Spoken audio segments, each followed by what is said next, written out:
Hello everyone, सभी को नमस्कार। मैं पंकज कुमार। आज की वीडियो में, आज के सेशन में हम लोग प्रैक्टिस करने वाले हैं जिरन के क्वेश्चंस का। ठीक है। और ये सभी क्वेश्चंस लिए गए हैं केडी पब्लिकेशन नीतू मैम के बुक से। ठीक है। तो ये सीरीज जो मैं चला रहा हूँ, इसमें आपको केडी पब्लिकेशन नीतू मैम का जो बुक है, उसमें जितने भी एक्सरसाइजेज हैं, सभी एक्सरसाइजेज का प्रैक्टिस आपको करवाया जाएगा। अभी तक आपका 4 वीडियो अपलोड हो चुका है। Time and tense, advance verb, infinitive, basic verb, और ये आपका पांचवा वीडियो है जिसमें हम लोग प्रैक्टिस करने वाले हैं जेरंड का। ठीक है। एडवांस वर्ब का ये भी एक पार्ट है। एडवांस वर्ब में ही हम लोग पढ़ते हैं इन्फिनिटिव, जेरंड और क्या, पार्टिसिपल। तो इन्फिनिटिव आपको हम करवा दिए हैं, आज जेरंड करवा रहे हैं। इसके बाद नेक्स्ट वीडियो में आपको पार्टिसिपल करवाया जाएगा। ठीक है। आपका समय, आपका टाइम बहुत कीमती होता है, तो बिना इधर उधर की बात किए, बिना आपका टाइम वेस्ट किए चलते हैं। आज का सेशन शुरू करते हैं क्वेश्चन नंबर 1 से। देखिए देखिए question number 1, owing to question number 1 में चलते हैं तो देखोगे, चिल्ड्रेन इंजॉय आउटडोर गेम्स। यहाँ पे देखोगे आउटडोर क्या है मेरे भाई, एडजेक्टिव है। क्या आउटडोर क्या है, एडजेक्टिव है, और इसके लिए नाउन क्या आया है, गेम्स। तो गेम्स यहाँ पे क्या है, नाउन है। लेकिन ध्यान दीजिएगा, यदि आउटडोर्स, आउटडोर्स इसमें अगर एस लगा देगा तो ये हमारा क्या हो जाएगा, एडवर्ब हो जाएगा। ठीक है। क्या हो जाएगा, एडवर्ब हो जाएगा। तो इतनी सी एरर कर सकता है एग्जामिनर, गेम्स के पहले आउटडोर्स लिख देता तो गलती हो जाता। एस लगा दोगे तो एडवर्ब है, वर्ब को क्वालिफाई करेगा। और अगर एस नहीं लगाते हैं तो एडजेक्टिव होता है, जो कि नाउन को क्वालिफाई करता है। यहाँ पे लिखा इन्होंने इंजॉय। ठीक है। अगर आप एडवांस वर्ब का वीडियो नहीं देखे हैं तो सबसे पहले आपको एडवांस वर्ब इन्फिनिटिव का वीडियो देखना होगा, उसके बाद ही वीडियो को दोबारा से देखिएगा तो आपको ज़्यादा समझ में आएगा। मैं पढ़ाया था कुछ ऐसे वर्ब्स हैं जिसके साथ हमेशा हमेशा के लिए जेरंड होता है। ठीक है। इन्फिनिटी में भी मैं बोर्ड पर लिखा था, और एडवांस वर्ब का जब प्रैक्टिस करवाया तो उसमें भी मैंने लिखा था। जैसे कि इंजॉय है, रिस्क है, स्टॉप है, ठीक है, डेफर है, डिनाई है, डिले है, पोस्टपोन है, प्रपोज है, सजेस्ट है, कंसीडर है, एटसेट्रा एटसेट्रा, उसके साथ जेरंड आता है। तो कह रहा है कि बच्चे जो होते हैं बाहर के गेम्स को खेलना ज़्यादा पसंद करते हैं। तो इंजॉय के बाद जो भी हमारा एक्टिविटी आता है वो स्टार्टेड एक्शन होता है। क्या होता है, स्टार्टेड एक्शन। और मैं आपको पढ़ा चुका हूं कि जो एक्शन स्टार्टेड है, मतलब पहले से चल रहा है, उसको दर्शाने के लिए जेरंड लगाते हैं। जो अनस्टार्टेड है, अनस्टार्टेड मतलब शुरू हुआ नहीं है, फ्यूचर में होगा, तो उसको दर्शाने के लिए हम लोग टू भी वन इन्फिनिटिव का प्रयोग करते हैं। तो स्टार्टेड एक्शन को शो करने के लिए याद रखना कि इंजॉय के साथ हमेशा के लिए, हमेशा के लिए हम लोग जेरंड का प्रयोग करते हैं, भर प्लस आईएनजी का प्रयोग करते हैं। अच्छा, इंजॉय का ऐसा स्ट्रक्चर कार्य करता है, देखिएगा। इंजॉय बहुत काम का वर्ड है, बहुत काम का वर्ड है किसी भी एस्पिरेंट के लिए। देखोगे इंजॉय, इंजॉय एक ट्रांजिटिव वर्ब है जो अपने साथ हर हाल में ऑब्जेक्ट लेता है। अगर इसके बाद ध्यान दीजिएगा ऑब्जेक्ट आया हुआ है, अगर इसके बाद ऑब्जेक्ट आया हुआ है तो याद रखना इसके साथ रिफ्लेक्सिव प्रोनाउन का प्रयोग नहीं किया जाता है। रिफ्लेक्सिव प्रोनाउन का प्रयोग नहीं किया जाता है। जैसे I enjoy my self the party, गलत हो जाएगा। आई इंजॉय द पार्टी होगा, माई सेल्फ का प्रयोग नहीं होगा। लेकिन अगर इंजॉय को कोई ऑब्जेक्ट नहीं मिलता है तो इंजॉय अपने साथ क्या लेगा, रिफ्लेक्सिव प्रोनाउन लेगा। ठीक है। इंजॉय अपने साथ रिफ्लेक्सिव प्रोनाउन लेगा। या फिर मान लीजिए कि इंजॉय के बाद पार्टी तो लिखा हुआ है, लेकिन क्या आ चुका है, प्रीपोजिशन आ चुका है। क्या आ चुका है मेरे भाई, प्रीपोजिशन आ चुका है। और फिर यहाँ पे प्रीपोजिशनल ऑब्जेक्ट लिखा हुआ है, तो ऐसे सिचुएशन में भी यहाँ पे रिफ्लेक्सिव प्रोनाउन होगा। रिफ्लेक्सिव प्रोनाउन बोले तो my self, your self, her self. अगर नहीं दिए तो कॉमन एरर। ये भी आपको एडवांस वर्ब का वीडियो में आपको बताया गया है, तो वीडियो जरूर देखिएगा। तो इंजॉय के तुरंत बाद अगर ऑब्जेक्ट आता है तो रिफ्लेक्सिव नहीं लगेगा। अगर कोई ऑब्जेक्ट नहीं आता है तो इंजॉय के साथ रिफ्लेक्सिव प्रोनाउन लगेगा। और अगर ध्यान दीजिएगा प्रीपोजिशनल ऑब्जेक्ट आया है तो भी इंजॉय के तुरंत बाद रिफ्लेक्सिव प्रोनाउन लगेगा, नहीं तो क्या हो जाएगा, गलत हो जाएगा। और एक पॉइंट यहाँ से याद रखना एडवांस वर्ब के, कि इंजॉय के बाद अगर कोई एक्शन आ जाए, कोई वर्ब आना चाहे, तुरंत बाद वर्ब आना चाहे, तो वर्ब आईएनजी क्या होगा, वर्ब जो होगा उसका फॉर्म क्या होगा, आईएनजी। और इसका नाम क्या बोला जाएगा, जेरंड। क्या बोला जाएगा, जेरंड। ठीक है। और ये यहाँ पे वर्ब आईएनजी क्या बनेगा, इंजॉय का ऑब्जेक्ट बनेगा। और जब वर्ब आईएनजी किसी का ऑब्जेक्ट या किसी का, ध्यान दीजिएगा, सब्जेक्ट बनता है तो नॉन इक्विवेलेंट होता है, इसीलिए इसको हम लोग जेरंड बोलते हैं। तो यार किस पार्ट में है, सेकंड पार्ट में। आई होप कि आपको अच्छा से समझ में आ गया होगा, है ना। चलते हैं नेक्स्ट क्वेश्चन की ओर। देखिए, आई एम लुकिंग फॉरवर्ड, ये तो इतना इंपॉर्टेंट है कि मैं आपको बता नहीं सकता। लुकिंग फॉरवर्ड के साथ हमेशा टू आता है, फ्रेजल वर्ब है, जिसका मतलब होता है आशा करना, to expect to get something in future. इसी को हम लोग बोलते हैं look forward to. Look forward to के साथ हमेशा हमेशा के लिए जेरंड आता है। तो 2 होने के बावजूद भी मीटिंग होगा, आंसर हो गया कौन सा, फर्स्ट। बहुत सारे बच्चे बी की ओर जाएंगे जो कि गलत है। 2 के बाद बहुत सारे बच्चे तो ध्यान दीजिएगा, हाँ ऐसे तो ऑप्शन है नहीं। अच्छा, ऑप्शन को उनको ये बनाना चाहिए था टू मीट, क्या बनाना चाहिए था, टू मीट। अगर टू मीट ऑप्शन में रहता तो बहुत सारे बच्चे इसकी ओर जाते, टू मीट की ओर, क्योंकि जानते हैं कि 2 के बाद भी वन आता है। हाँ ये बात बिल्कुल सही है, लगातार तीसरा वीडियो में ये चीज मैं बता रहा हूँ कि 2 के बाद क्या आता है, भी वन ही आता है। वर्ब का कोई और फॉर्म आया तो कॉमन एरर, ठीक है, 2 के बाद भी वन आएगा। लेकिन बहुत सारे ऐसे एडजेक्टिव्स हैं, बहुत सारे ऐसे फ्रेजेज हैं, बहुत सारे ऐसे वर्ब्स हैं जो अपने साथ प्रीपोजिशन टू लेता है और 2 के बाद फिर भी वन नहीं वर्ब आईएनजी होता है। जैसे look forward to, in addition to, with a view to, due to, be use to, addicted to, accustom to, habituated to, object to, averse to, owing to, prone to, है कि नहीं है, object to, devoted to, इसके साथ to आता है लेकिन gerund लगाते हैं, तो आंसर हमारा कौन हो गया, सेकंड। ठीक है, आई होप कि आप समझे होंगे। चलते हैं नेक्स्ट क्वेश्चन की ओर। My father does not mind, mind का मतलब होता है नाराज हो जाना, बुरा मान जाना। तो मेरे पिताजी बुरा नहीं मानते हैं, उनको कभी भी कोई डिस्टर्ब करे तो इस बात का बुरा नहीं मानते हैं, ऐसा बोल रहे हैं। तो माइंड के साथ ध्यान दीजिएगा, माइंड के साथ हमेशा जेरंड यूज होता है। डिस्टर्ब यहाँ पे ऐसे लिखा हुआ है DISTURBD, ठीक है, एक साथ लिखा हुआ है, तो चलिए हाइफन का प्रयोग नहीं करेंगे। तो माइंड के साथ हमेशा से हम लोग जेरंड लगाते हैं, तो क्या हो जाएगा, बीइंग हो जाएगा। क्या हो जाएगा, बीइंग। अच्छा, बच्चे के दिमाग में बात चल रहा होगा कि सर डिस्टर्बिंग क्यों नहीं हुआ, डिस्टर्बिंग क्यों नहीं हुआ, बीइंग डिस्टर्ब क्यों हुआ। तो बीइंग डिस्टर्ब इसीलिए हुआ क्योंकि हमारा क्या है भाई, पैसिव है, क्या है, पैसिव है। ठीक है, बुरा नहीं मानते हैं, तो ध्यान दीजिएगा ये जो लिखा हुआ है एक्टिव में लिखा हुआ है, किसमें, एक्टिव में। और जो एडवांस वर्ब यहाँ पे लिखा हुआ है बीइंग डिस्टर्ब, ये पैसिव में है, क्योंकि डिस्टर्ब के लिए ध्यान दीजिएगा फादर जी क्या है, ऑब्जेक्ट है, क्या है, ऑब्जेक्ट है। उनको कोई डिस्टर्ब करेगा इस बात को लेकर वो बुरा नहीं मानते हैं। तो माइंड के तुरंत बाद हर हाल में जेरंड होना चाहिए, और टू बी का जेरंड फॉर्म क्या हो जाएगा, बीइंग हो जाएगा, क्या हो जाएगा, बीइंग। तो एरर किस पार्ट में हो गया, सेकंड पार्ट में। Next, do you think it's worth to taking too much, क्या है, रिस्क, क्या क्या कह रहा है कि क्या आपको लगता है, क्या आपको लगता है कि मतलब बहुत ज़्यादा रिस्क लेने लायक चीज़ होती है। तो वर्थ, वर्थ के साथ भी ध्यान दीजिएगा हमेशा जेरंड आता है। तो टेकिंग तो जेरंड है छोटू, तो गलती तो ध्यान दीजिए सेकंड पार्ट में है। टू का प्रयोग क्या है, नॉनसेंस है। आपको यहाँ पे टू का प्रयोग नहीं करना होगा। बहुत सारे वर्ब ऐसे हैं, बहुत सारे वर्ड ऐसे हैं जिनके साथ हर हाल में क्या आता है, जेरंड आता है। आप एडवांस वर्ब का वीडियो देख लीजिएगा, मैं बार बार बोल रहा हूँ कि वो वीडियो जरूर देख लीजिएगा, आपके लिए बहुत इंपॉर्टेंट है। आगे चलते हैं, question number 5। I miss, I miss, देखिएगा एम से दो मैं आपको याद करने के लिए बोला हूँ, एक मिस है, ध्यान दीजिएगा, एक मिस है और एक क्या है, माइंड है। माइंड मतलब क्या हो जाना, बुरा मान जाना। इसके साथ भाई, इसके साथ हमेशा हमेशा के लिए जेरंड का प्रयोग होता है, बोले तो भर प्लस आईएनजी का प्रयोग होता है। तो मिस के साथ हम लोग आईएनजी जेरंड का प्रयोग करेंगे तो वाच रॉन्ग हो जाएगा, टू वाच नहीं होगा, और टू के बाद भी1 नहीं होता है, तो सही आंसर हो जाएगा क्या, वाचिंग। हाँ, टू के साथ भी4 होता है लेकिन पार्टिकुलर केस में, जैसे look forward to, due to, owing to रहेगा तब। मिस के तुरंत बाद डायरेक्ट जेरंड आता है, गलती फर्स्ट पार्ट में है।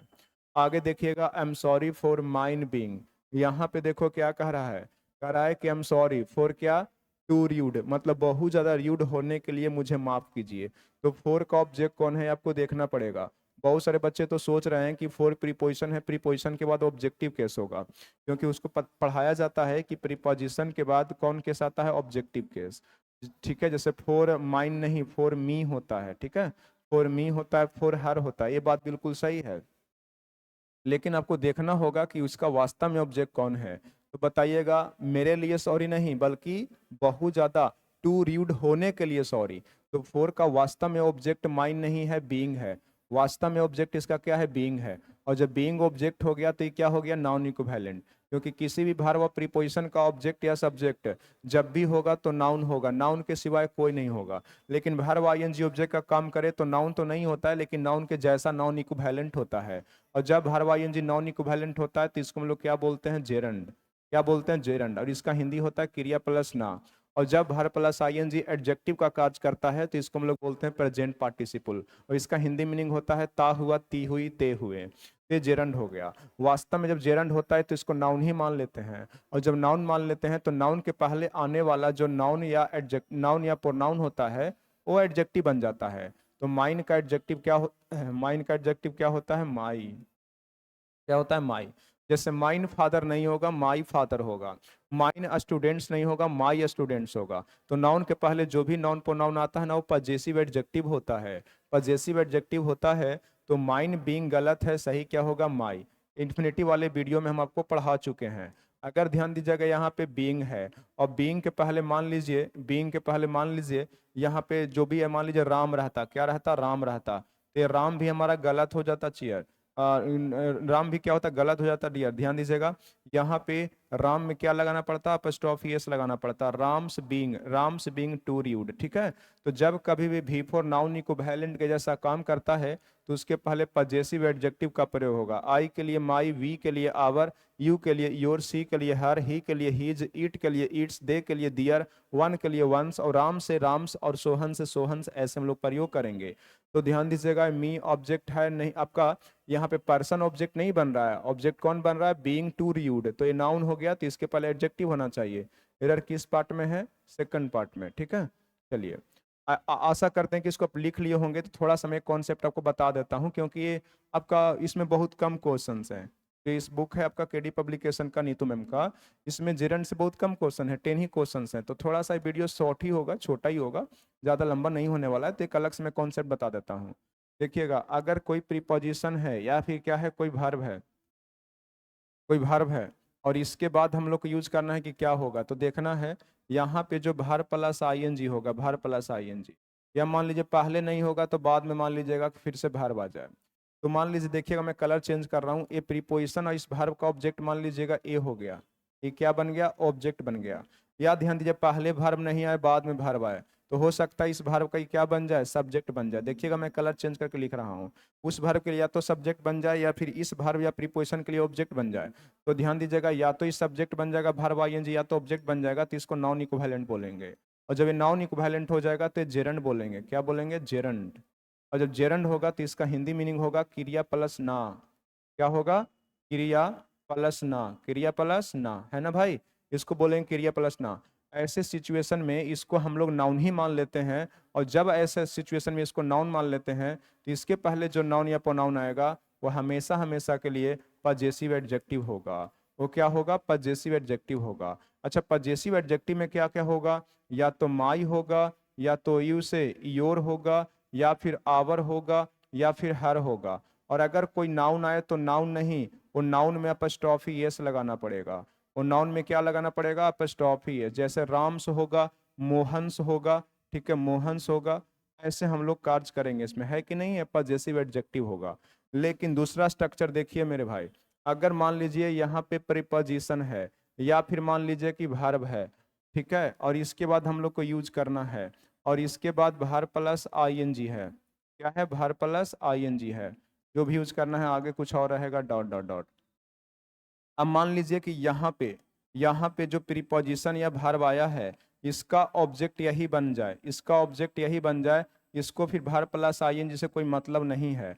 तो जब यही ऑब्जेक्ट बन जाएगा मेरे भाई तो ये हो जाएगा ऑब्जेक्टिव केस में। ऑब्जेक्टिव केस में हो जाएगा तो मेन चर्चा का विषय ये हो जाएगा नाउन प्रोनाउन। तो ये जो वर्ब प्लस आईएनजी होगा इसके लिए एडजेक्टिव का कार्य करने लगेगा। और जब ये एडजेक्टिव का कार्य करने लगेगा तो इसको बोला जाएगा प्रेजेंट पार्टिसिपल। क्या प्रेजेंट पार्टिसिपल। और इसका हिंदी मीनिंग हो जाएगा क्रिया प्लस ता हुआ, ती हुई, ते हुए। और जब ये ऑब्जेक्टिव केस में हो जाएगा मेरे भाई, ऑब्जेक्टिव केस में हो जाएगा तो ये फिर माई नहीं मी होगा। और ध्यान दीजिएगा हिज नहीं हिम होगा। और ध्यान दीजिएगा राम्स नहीं राम होगा। क्या होगा राम होगा। इस बात का ध्यान देना, V4 के पहले हमेशा पजेसिव एडजेक्टिव नहीं होता है। V4 के पहले पजेसिव एडजेक्टिव भी होता है, ऑब्जेक्टिव केस भी होता है। तो हम लोग कैसे ध्यान दीजिए इस चीज का निर्णय लेते हैं, तो बस इस बात से निर्णय लेते हैं कि देखते हैं कि वर्ब प्लस आईएनजी किसी तरीके से नाउन बन रहा है कि नहीं। अगर किसी तरीके से नाउन बन गया तब तो इसको पजेसिव एडजेक्टिव होना पड़ेगा। और अगर नाउन नहीं बना, इस प्रीपोजिशन ऑफ वर्ब का यही ऑब्जेक्ट बन गया तब तो ये ऑब्जेक्टिव केस में होगा और फिर ये इसके लिए एडजेक्टिव का कार्य करेगा, है कि नहीं। आई होप कि आप लिख लिए होंगे, है ना, लिख लिए होंगे। तो थोड़ा सा मैं इसको मिटाता हूं, देखिए देखिए देखिए।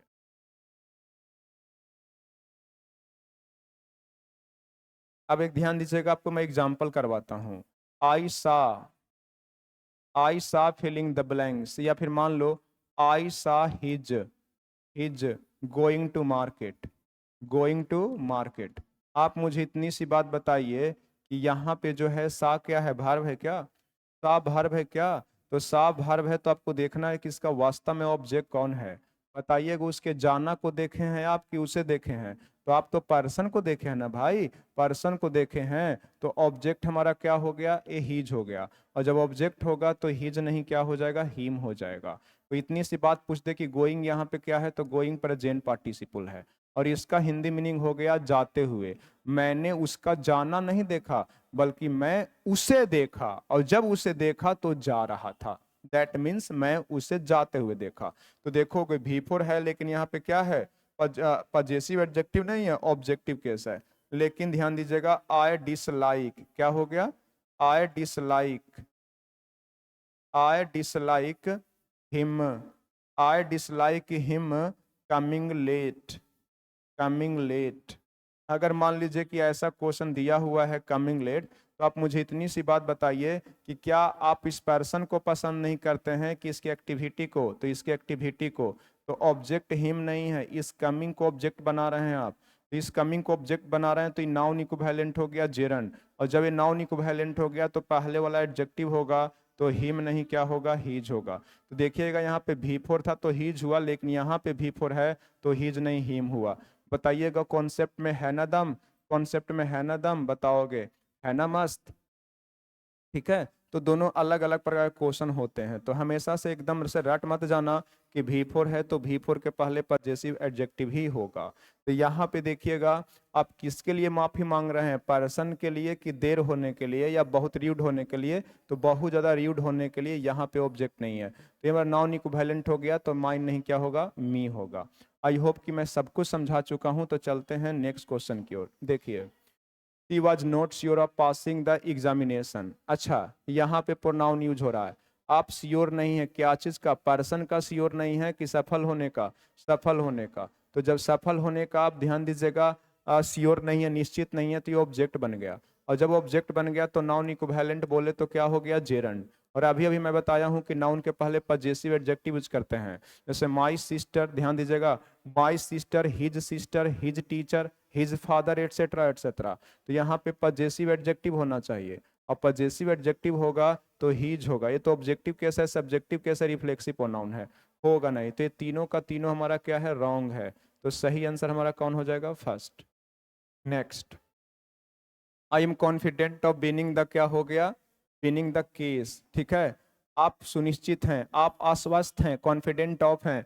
बताइएगा क्या चीज को लेकर कॉन्फिडेंट है, अपने आप को लेकर कि केस को जीतने को लेकर? तो केस को जीतने को लेकर आप इसका ऑब्जेक्ट बना रहे हैं ना, तो ये हमारा ऑब्जेक्ट हो गया, तो नाउन इक्विवेलेंट हो गया।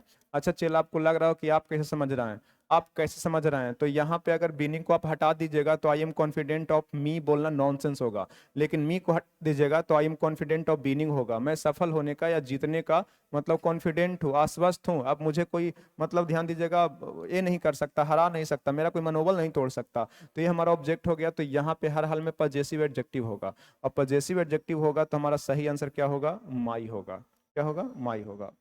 आगे चलते हैं। सी डिडंट लाइक हेल्पिंग स्ट्रेंजर्स। ध्यान दीजिएगा, वो पसंद नहीं करती थी, पसंद नहीं करती थी किसी पर्सन को कि उसका मदद करना, उसका मदद करना। आप इसका ऑब्जेक्ट इसे नहीं बना रहे हैं बल्कि ऑब्जेक्ट बना रहे हैं किसको, हेल्पिंग को। हेल्पिंग को तो हमारा ऑब्जेक्ट हो गया, तो नॉन इक्विवेलेंट हो गया। ठीक है, ध्यान दीजिएगा, आपको ये लड़की जो है, ये लड़की जो है जिनको आप जानते हैं या फिर वो जो आपको जानती है, वो आपको तो पसंद करती ही है, लेकिन जो आप स्ट्रेंजर्स को हेल्प करते चलते हैं ना, ये आदत उनको पसंद नहीं है। उनको डर लगता रहता है कि ऐसा ना स्ट्रेंजर लोग कुछ कर दे। तो इनका कहना है, इनका देवी का कहना है कि आपका दूसरे का मदद करना मुझे पसंद नहीं है। आप अच्छे इंसान हैं, आपसे मुझे कोई प्रॉब्लम नहीं है, कोई दिक्कत नहीं है, लेकिन आपका ये एक्टिविटी मुझे पसंद नहीं है। तो एक्टिविटी पसंद नहीं है तो ये ऑब्जेक्ट बना, तो ये हमारा नाउन इक्विवेलेंट हो गया। तो यहाँ पे पजेसिव एडजेक्टिव होना चाहिए, और पजेसिव एडजेक्टिव होना चाहिए तो माई होगा क्या। ऐसे देखिएगा, बहुत सारे टीचर भर प्लस आईएनजी के पहले आपको पजेसिव एडजेक्टिव बता देते हैं, लेकिन मैं ऐसा नहीं बता रहा हूं, क्योंकि भर प्लस आईएनजी के पहले कभी कभी ऑब्जेक्टिव केस भी सही होता है। ध्यान दीजिएगा, हाँ 99% में जो एग्जामिनर देता है वो V4 के पहले पजेसिव ही यूज करता है, वैसा ही केस रहता है, लेकिन 100% नहीं होता है। ये भर प्लस आईएनजी के पहले पजेसिव तभी होगा जब ये नाउन होना चाहिए, नाउन रहेगा। अगर नाउन नहीं रहेगा तो पजेसिव एडजेक्टिव का प्रयोग नहीं होगा। Next, owing to my a girl I was given fewer rights and क्या है, फैसिलिटीज। कह रहा है कि मेरा एक लड़की होने के कारण, ध्यान दीजिएगा, मुझे बहुत कम अधिकार और फैसिलिटी दिया गया। तो देखिएगा मेरे भाई, ओविंग टू का मतलब होता है की कारण से, और इसी का सिनो होता है क्या, ड्यू टू। तो ध्यान दीजिए, मेरे कारण से कि होने के कारण से, लड़की होने के कारण से, तो इसका ध्यान दीजिएगा ऑब्जेक्ट हमारा क्या है, यहाँ पे ए ऑब्जेक्ट बन रहा है। और जब कभी भी भर प्लस आईएनजी ऑब्जेक्ट बनेगा और यहाँ पे माई है, तो माई पजेसिव एडजेक्टिव है और ऑब्जेक्ट भी बन रहा है, तो जेरंड होना चाहिए। ओविंग टू के बाद जेरंड होता है। तो ध्यान दीजिएगा आंसर कौन हो गया, कैट बीइंग। और owing to, due to, habituated to, look forward to, in addition to, with a view to, prone to, averse to और डिवोटेड टू के बाद ऐसे भी हम लोग जेरंड ही लगाते हैं। तो जेरंड लगा दिए यहाँ पे और जेरंड लगा दिए, तो सही आंसर हमारा क्या हो गया, थर्ड हो गया। क्या सही आंसर थर्ड हो गया क्या? तो ये आपका जेरंड का प्रैक्टिस था। ऐसे मैं जेरंड का और भी कभी वीडियो लेकर आऊंगा जिसमें मैं बहुत ज़्यादा क्वेश्चंस का प्रैक्टिस करवाऊंगा, अप्रॉक्स मोर देन 50। लेकिन इस बुक में 10 ही क्वेश्चंस हैं, जेरंड से लिया गया है। लेकिन हाँ, इस बुक में केवल 10 ही क्वेश्चन लिया गया है ऐसा नहीं बोल सकते, क्योंकि जेरंड का बहुत सारा क्वेश्चन इन्फिनिटी वाले चैप्टर में दे दिया गया है और एडवांस वर्ब वाले चैप्टर में दे दिया गया है। लेकिन जो सेपरेट एक चैप्टर बनाया गया है वर्ब एज अ नाउन और बोल सकते हैं उसको जेरंड, तो उसमें 10 ही क्वेश्चन है और 10 क्वेश्चन को मैं बेहतरीन तरीके से सोल्यूशन करवा दिया हूँ। आई होप कि इससे पहले आप ऐसा सोल्यूशन नहीं देखे होंगे। अगर वीडियो आपको अच्छा लगा होगा, आपका कॉन्सेप्ट अच्छा लगा होगा, मेरा कॉन्सेप्ट अच्छा लगा होगा, तो आप प्लीज़ वीडियो को लाइक कीजिएगा और दोस्तों तक शेयर कीजिएगा। फिर मिलते हैं नेक्स्ट वीडियो में। इस वीडियो में यहीं तक, take care, bye, good night, जय हिंद।